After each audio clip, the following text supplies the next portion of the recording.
Bonjour à toutes et à tous, c'est le Serial Vlogger, j'espère que vous allez bien, c'est un plaisir de vous retrouver aujourd'hui pour une toute nouvelle vidéo, aujourd'hui consacrée à deux films que j'ai vus cette semaine au cinéma, l'un de 95 et l'autre de 2021.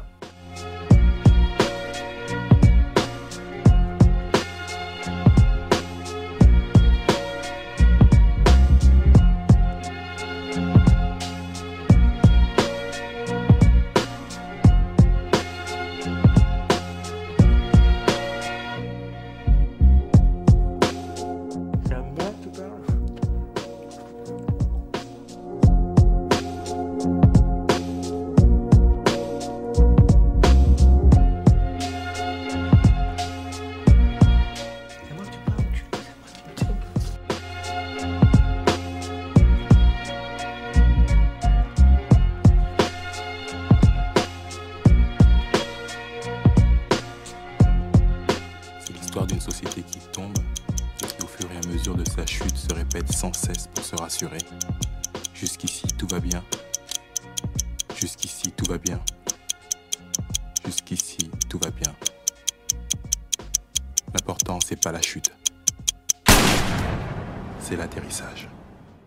Donc aujourd'hui, nous allons parler du film La Haine de Mathieu Kassovitz et on va parler du film Suprême sorti cette année qui retrace le parcours du groupe NTM, Suprême NTM, de leur début dans les années 80 jusqu'à leur premier zénith. Donc ils vont retracer un petit peu la création, la formation du groupe qui va être axée sur principalement les deux personnages principaux du groupe, à savoir Joey Starr et Cool Chain.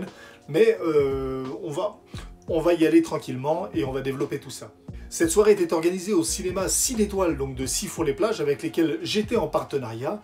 Et j'avoue que j'ai été très content de pouvoir redécouvrir le film La Haine au cinéma. Ce film, je l'ai vu, revu, re-revu, je connais les répliques par cœur. J'étais dans la salle de cinéma et le film, je le connais par cœur.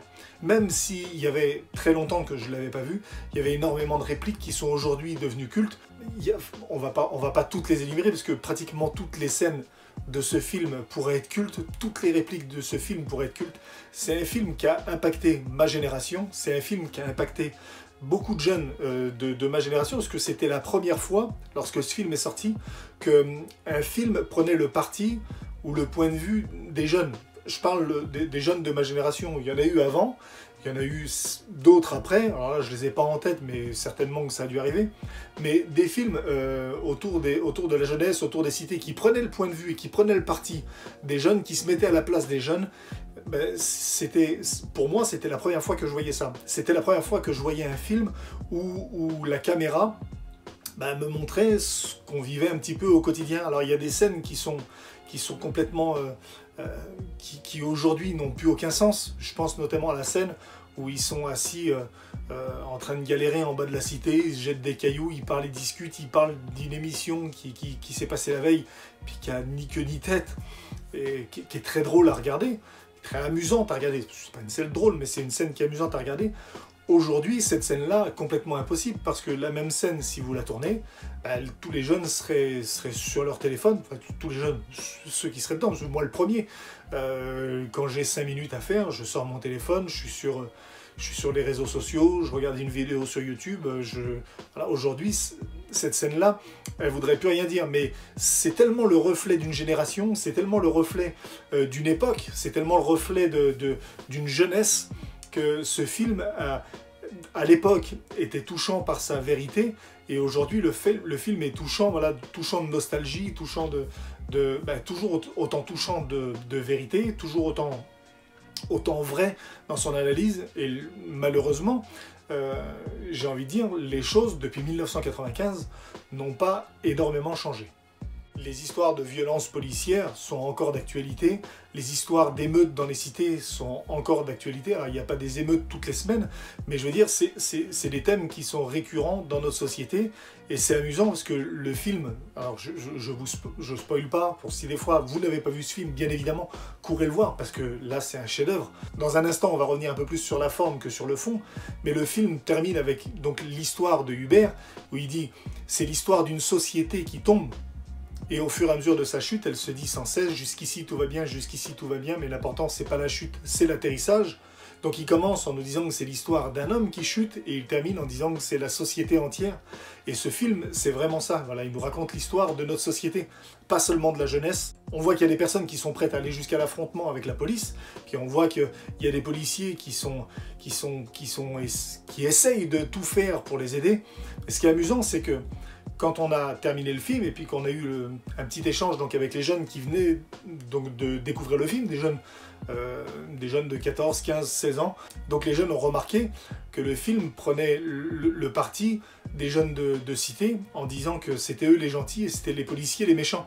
Sauf que le film est un peu plus compliqué que ça, c'est-à-dire qu'on voit que dans la bande ils sont trois, on va dire il y en a un qui est gentil, un qui est méchant, et puis au milieu ben, on en a un qui est influençable et qui est tantôt avec les uns, tantôt avec les autres. Et avec la police c'est la même chose, on voit qu'il y a des policiers qui essayent de faire leur travail tant bien que mal, et puis il y en a d'autres qui sont clairement là pour les faire chier, et dont j'ai en mémoire une scène d'interrogatoire que aujourd'hui quand je la regarde, ça te fout la haine.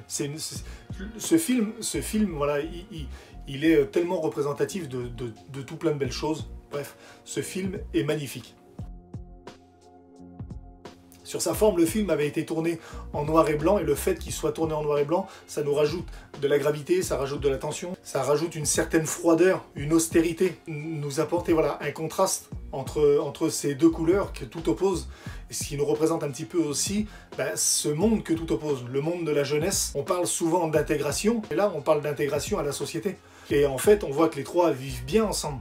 Ils sont intégrés à leur mode de vie, c'est à la société qu'ils ont du mal à s'intégrer, et en ça, le film, il nous le fait bien montrer. Donc le film, voilà, sur sa forme, au niveau de sa réalisation, on est près des gens, on est près du peuple, on est près de la vie de tous les jours, et je pense que c'est ce qui a impacté le plus les gens qui ont regardé ce film-là. Comme je le disais, voilà, c'est un film que j'ai regardé des centaines de fois, que je ne me lasserai pas de revoir et que je suis très heureux d'avoir pu redécouvrir au cinéma. Suite à ça, on a découvert un autre film, donc qui est un film qui vient de sortir maintenant, donc qui est Suprême, réalisé par Audrey Estrugo. Et pareil, ce film-là nous parle de la même époque, nous parle des mêmes problèmes que le film La Haine. On voit, c'est un film qui se déroule sous fond de violence policière, sous fond de misère, mais de difficultés, de problèmes sociétaux. On voit, bref, on voit comment s'est construit le groupe NTM et au travers quoi ils se sont construits. On voit quelle a été leur force, et leur force, comme dans La Haine, c'est un peu leur groupe, c'est l'unité. En fait, c'est les gens que la société ne veut pas intégrer. On a un petit peu l'impression, quand on voit ça, que la société ne veut pas intégrer cette jeunesse-là. On veut la mettre de côté parce que c'est une jeunesse qui ne rentre pas dans le moule. Et donc, on voit, ça on le comprend au travers cette musique. Donc le rap, c'est une nouvelle musique, ça vient de sortir, c'est une expression qu'on considère comme violente, alors que c'est juste un moyen d'expression comme un autre, comme l'a pu être le rock à une époque. Sur le fond, le film traite des mêmes sujets que le film La Haine. Et en ça, c'était hyper intéressant d'avoir les deux films, donc de voir les deux films pour la même soirée. Sur sa forme, le film, j'ai trouvé pour ma part extrêmement bien réalisé. Le film est touchant, le film est prenant.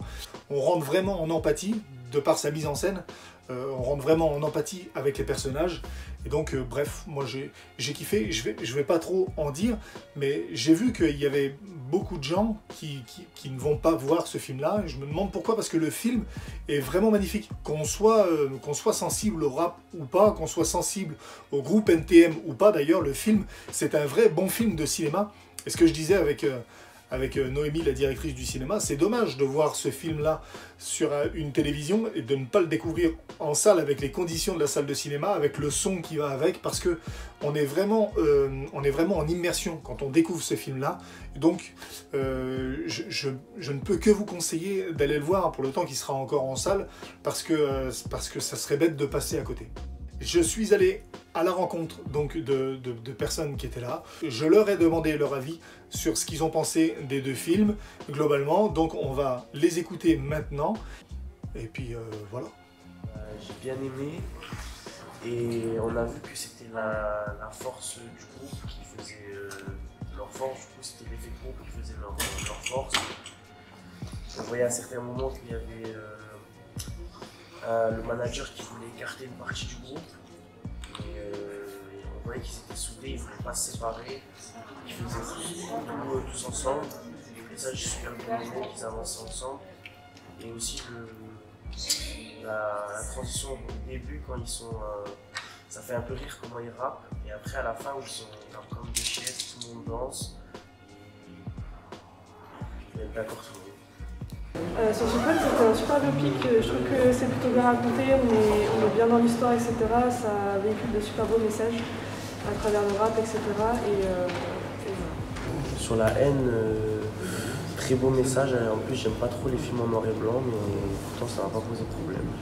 Sur La Haine, j'ai trouvé graphiquement que c'était super joli. Enfin, le noir et blanc, ça apportait vraiment quelque chose en plus pour le film. Et pareil, je trouve que derrière la thématique est très importante et encore d'actualité aujourd'hui. Pareil, du coup, je vais faire le lien entre les deux films. Je trouve que c'est super de voir les deux ensemble, dans le sens où La Haine, ça te donne un contexte, et Suprême, ce qu'on fait du contexte et on en fait du positif. Voilà. Il y aura un live qui va être diffusé sur la chaîne, donc qui sera en rapport avec le film Suprême, qui s'intitule « L'influence du cinéma sur le rap ». Et certainement l'influence du rap sur le cinéma. On va essayer de voir ça avec Rebeu des Bois et avec Valou Artworks. Je suis très heureux de pouvoir faire ce live avec eux. J'espère que vous avez aimé cette vidéo. N'oubliez pas de liker, de commenter, de partager. Allez voir le film Suprême. Si vous n'avez pas vu La Haine, dépêchez-vous vite de vous le procurer.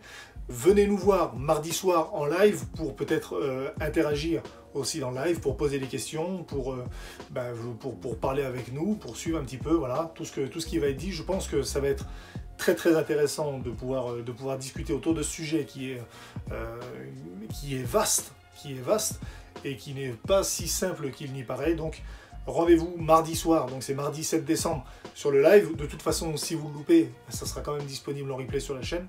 Il ne me reste plus qu'à vous dire à la prochaine. C'était le Sayel Vlogger. Ciao.